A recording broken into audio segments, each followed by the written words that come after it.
Hello everyone, how are you doing? Welcome to the Man United Review Hour. My name is Oluwapelumi Awe. If you're joining for the very first time, I say a big welcome to you. I'm glad to have you on this particular edition. What I do here actually is to talk about how the team, Manchester United, is playing, the weaknesses observed, the strengths observed, and how the team can prepare for the next match. So far, so good this season. We have played 4 matches, and I tell you, there's a lot to talk about already. We played against Wolves, we won 1-0. We played against Tottenham, we lost 2-0. We then played against Nottingham Forest, we won 3-2. We played against Arsenal, we lost 3-1. Against Wolves, it was clear that we were struggling with the ideas of Ten Hag. There was a huge disparity between how we played in the preseason and how we started playing in the league. In fact, we won by luck. It was just by luck that we won that match. Tell you, it was just by luck that we won that match. I couldn't boast of the win that day because of how we played all through from first half up until second half. And then that weakness and struggle spilled over to the match against Tottenham, where we also struggled a lot and playing against a good team, playing with a different kind of energy, given that they lost their striker. We also did not play so well. It felt that we didn't understand. The players don't yet understand the ideas that Ten Hag is passing across. And our weaknesses showed in the midfield. Mount at the time wasn't playing so well. We know he's just joined, but come on, you've been in the Premier League for a while now. You should be able to match the energy, and it didn't quite match the energy. Lost balls many times. Fernandes complaining here and there. And then against Nottingham Forest, we started on a very weak note. 2 goals in within first 16 minutes. Come on, who does that? You had Awoni from Nigeria score, one other player from Nottingham Forest score the second goal, and then we had to reinvent and to see how we could equalize and then eventually win. And that we did, but it wasn't supposed to be that hard to get the result. But when you are 2 goals down at first half, it just means that you have to double your hustle and double your work to be able to recover. And if by luck you win, that is good for you. So it wasn't a convincing performance, I would say. It was just a performance to let the fans know that their money wasn't wasted to come and see the match, because it was even played at Old Trafford, our home and our fortress. And then against Arsenal made it clear to us. That match against Arsenal made it clear to us that we have a long way to go. We saw tactical superiority, the way Arsenal played their game. Odega was really fantastic. That guy is world class in his performance, in his passes, in his body movement. It was top notch. And then we also saw that the Arsenal players had this passion more than our players. They had this energy, they had this zeal.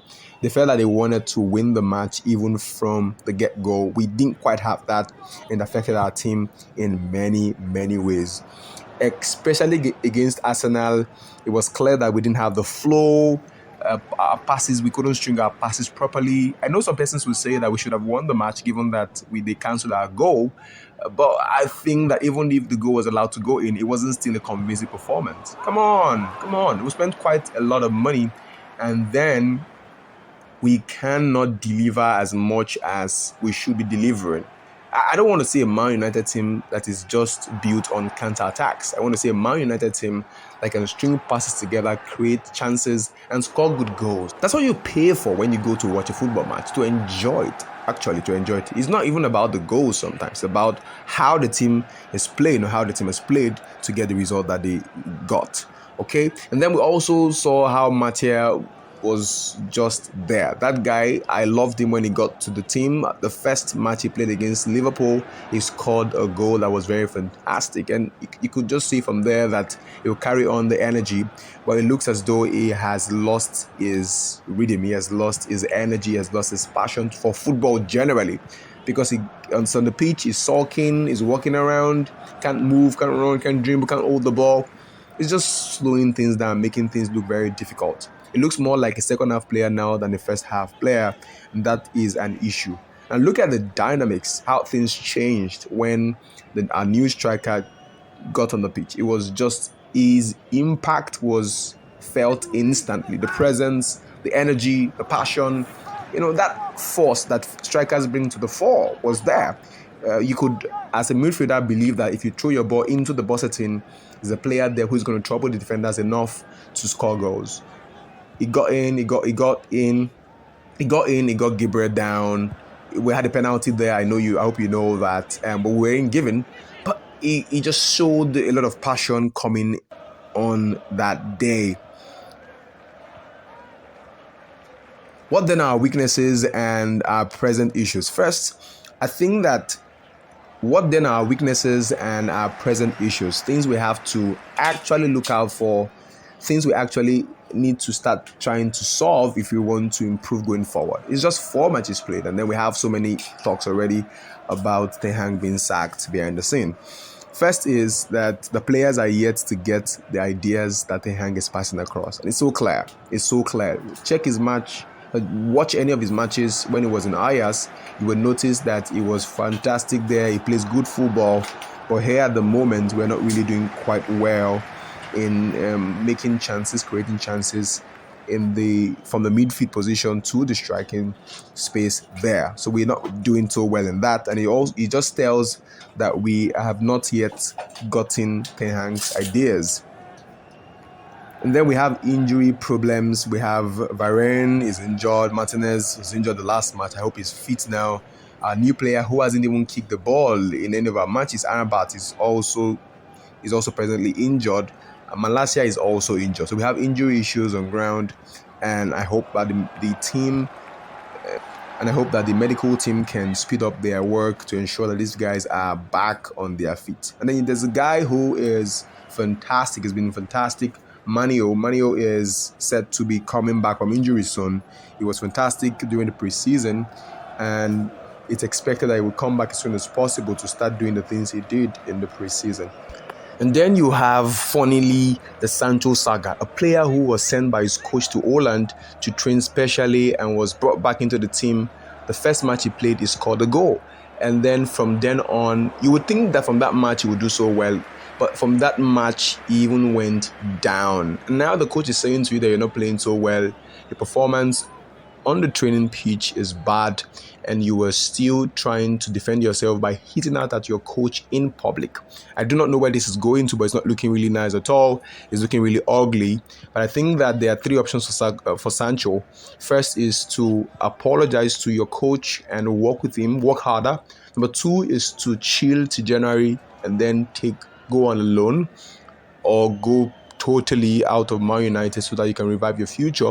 Because if he doesn't do that, the tendency that he will not be playing in the England team is high. Usually, when you don't play for your club as often as possible, it means you don't have enough game time, and that can stand as a disadvantage for you against you when your team is thinking of inviting players for a particular match. You will only be invited to play friendlies, I guess. That's if your country doesn't have a lot of players, but England is not short of players. They have players everywhere in the world, especially in the EPL.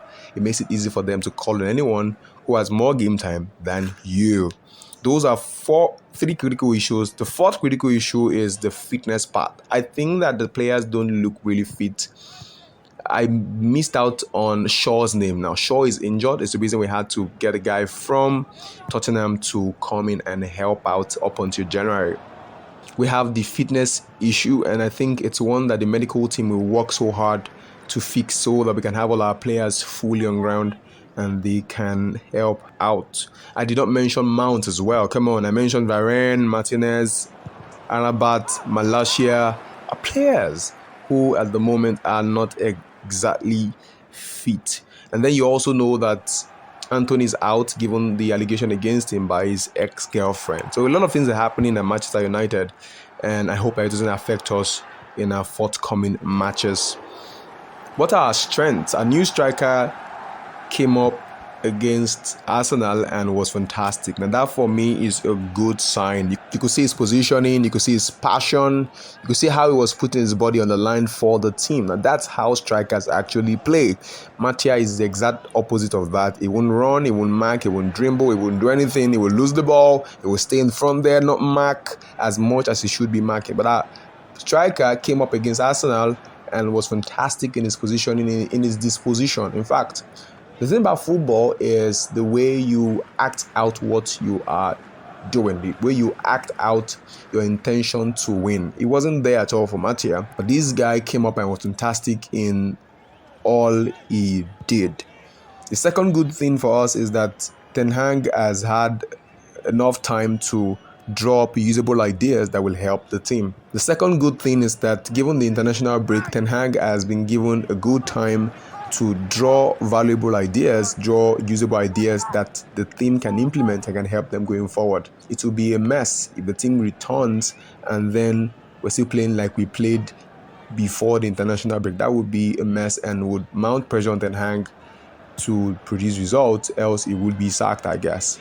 The third good thing is our players who went for their international duty did so well. Speak of Eriksen, speak of Fernandes, speak of Dalot, speak of the guy who will not stop scoring, McTominay. So our players have gotten a huge boost, I guess, from their international performances, and I hope that they can spill that over into the team and make it work even better. It's my expectation that the team performs well and does well. Those are the three strengths for me. Those are the three good news I have at the moment. And I hope that we could ride on that some more, especially the second one where Ten Hag now has enough time to draw ideas. I hope that he can put in ideas around how the midfield should work, around how the striker should be positioned, around how the playmaker Fernandes can play quick balls, not waste passes, just do it the right way. And then our keeper as well has to be told what to do. I read a quote by Peter Dury, and it was very funny. He said that if Onana was a folder, he wouldn't be able to hold a file. Onana is a good keeper with his foot. He could kick the ball properly and then get to the person that he wants the ball to get to. But in terms of keeping, it seems to not be at his very best in terms of being fast to put out danger. His technical ability of saving is quite low, I guess. But over time, it will improve. Given that there's a competitor now, I hope I will improve and do stuff better. Our next match is against Brighton. And of all the teams in the Premier League now, Brighton is one team that I fear the most. If you spoke to me about Brighton 4 years ago, I wouldn't be as afraid as I am now, because now they have a fantastic coach doing so well, produced incredible players. His technical brilliance is top-notch. He knows what he's doing. He's reinventing the game already. Some say he learnt it from Pep Guardiola. I think he mentioned it too at one of his interviews. Brighton play good football now, and since they are now in Europe, they're going to be playing on the Europe ground. It makes them even more confident about what they can do. If you got them there, why not? They will take it up. They will take Man United up and face us squarely. So technical brilliance is something that Brighton has. They also have pace. They play good football. They draw you in and then counter you with an attack. How they play is to draw you in, passing to their keeper, and then at some point when you're trying to press them, they will then convert your press into a counter attack against you. Okay, they draw you into their half, and then pass you around, and then just release one pass that will beat about 4 of your players, and then they would face you and get on to scoring, passing to Mitoma, who is, for me, one of the finest dribblers in the Premier League at the moment. Although he couldn't do that against my Wan-Bissaka, but it was also fantastic. He stressed Wan-Bissaka a lot. Wan-Bissaka kept him quiet too. But Mitoma is arguably one of the finest dribblers now, and since he's still fit, it will be a lot to deal with when we play against Brighton, which is our next team that we'll be playing against. These are the updates I have for you from Manchester United, and I hope that you can share with me your ideas as well as to what we can do going forward. So what would be my going forward ideas? I would say that the team should be more flexible in their approach, prompt. The defense for me is an issue, given that Maguire has not been the very best. He's not lived up to expectation. But I'm hoping that the defense block can be solid than it is now, and I hope that Casemiro can improve in the way he plays given that he has competition now. And I can't wait for Manuel to come back from injury. He would be one player that I look forward to enjoying his way of playing this season. And then we want to ensure that our wingers understand their task, no wastage of the ball, just play your ball the way you've been told to play by the coach. And then I'll get to the striker who will then make things happen. I think this will work. And let me know what you think in the comments. What has to happen? Is there a strength I've not mentioned or a weakness I've not mentioned? Please let me know in the comments. I will be looking forward to hearing from you. So like, come your way next time. My name is Oluwapelumi Awe, and I will be looking forward to reading your comments. Have a wonderful week ahead of you. Up man, you.